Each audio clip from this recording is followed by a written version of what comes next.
In Iowa today, investigators say they recovered a body believed to be that of missing college student Mollie Tibbetts. And police now say a man who was in the U.S. illegally has been charged with her murder. Adriana Diaz is following this story.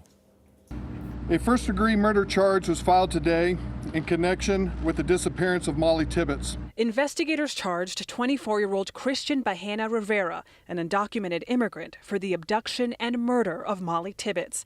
The 20-year-old disappeared July 18th after going on her daily jog. At one point, he tells us that Mollie grabbed a hold of her phone and said, "You need to leave me alone, I'm going to call the police."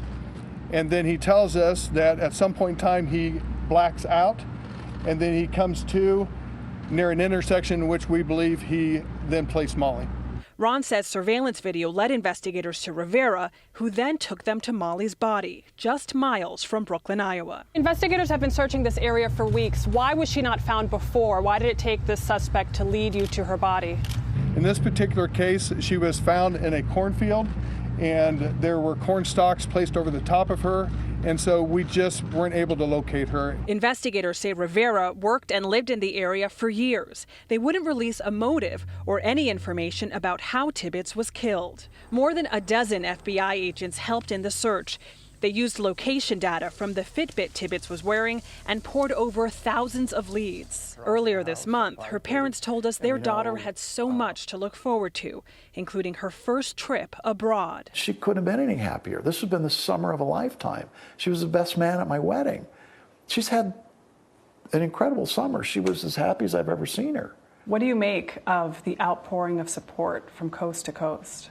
I think Mollie's smile has, grabbed the collective soul of this world.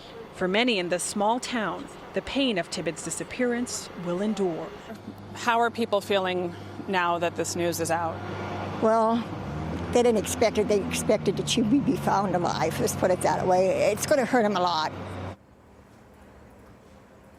We asked investigators if there was any sign of a struggle. They said they couldn't comment on that until the autopsy results came in. The autopsy is scheduled for tomorrow, but the results could take weeks. What we've learned from the affidavit is that the suspect allegedly told police that he blacked out after running alongside Tibbetts. The next thing he remembers is being in his car, finding Tibbetts in his trunk, and she was bleeding from her head. That's when he took her into the cornfield. Jeff? Chilling case. Adriana Diaz, thank you.